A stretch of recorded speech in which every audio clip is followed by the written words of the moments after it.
Beetlejuice, Beetlejuice, Beetlejuice! This is 15 things you probably didn't know about the movie Beetlejuice. Michael Keaton only appeared in the movie for less than 20% of the film for a grand total of about 25 minutes.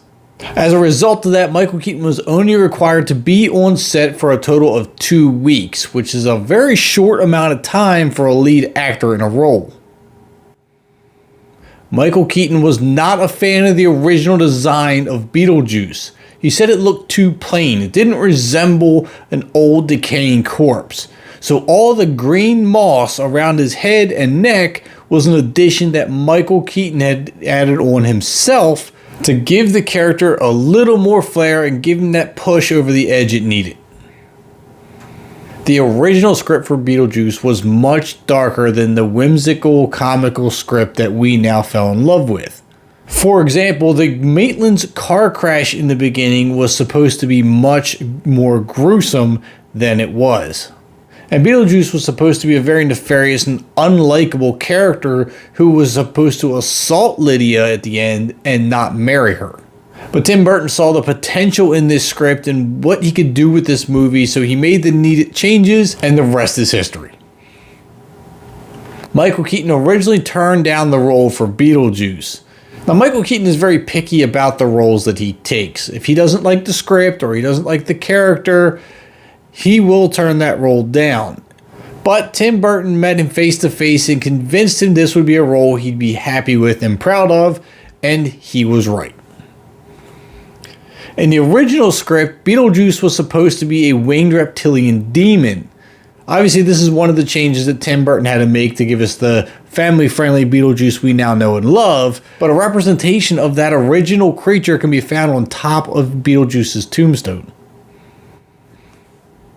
Glenn Shadix played Otho in the movie, and he said it was one of the best roles he's ever played. He had a ton of fun making this movie.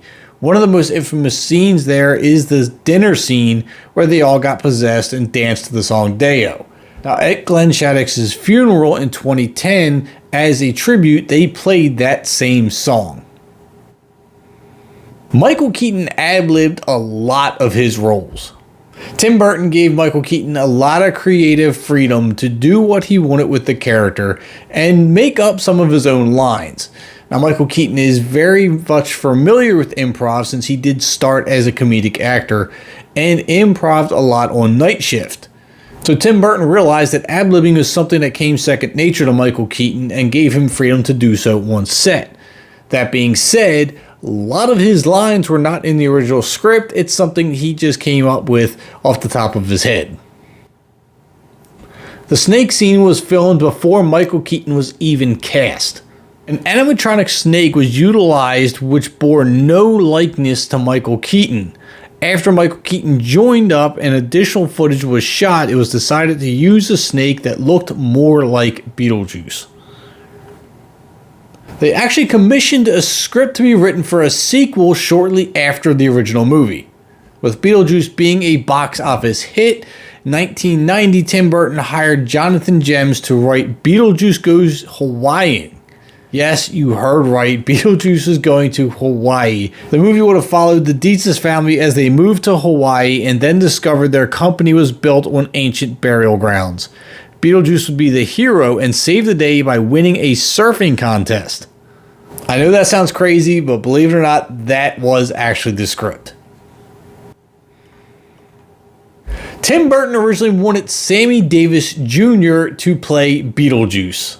Early renditions of the script called for Beetlejuice to be an African-American man, and since Tim Burton was a huge fan of Sammy Davis Jr., that was his first choice. It wasn't until David Geffen suggested Michael Keaton to the director when the change was made. Winona Ryder had a lot of competition before actually getting the role of Lydia Deetz.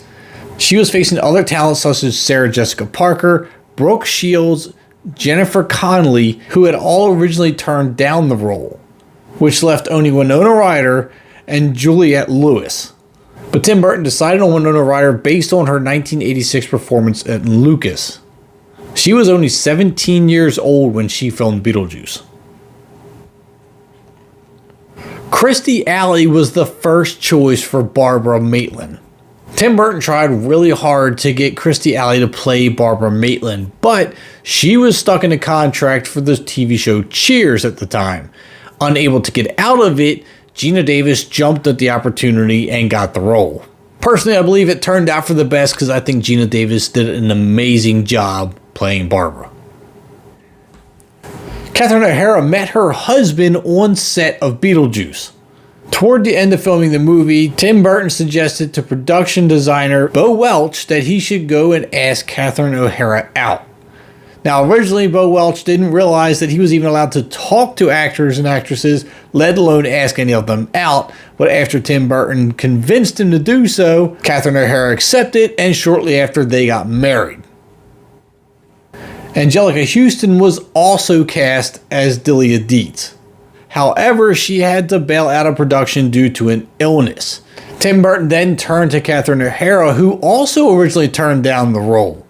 But again, he set up a meeting face-to-face and convinced her to join the cast, and she did. The movie was almost called Scared Sheetless. The studio didn't think Beetlejuice was catchy enough in marketing, so they thought about changing the name to House Ghosts. Hey, come on! You gotta work with me here. I'm just trying to cut a deal. What do you want me to do? Tim Burton didn't like this idea and jokingly suggested Scared Sheetless, which they actually thought he was serious about, so they considered it before finally realizing Beetlejuice is the way to go. So those are the 15 things you may not have known about Beetlejuice. Let us know down in the comments which one surprised you the most. And is there anything else that you know about Beetlejuice that most people would not?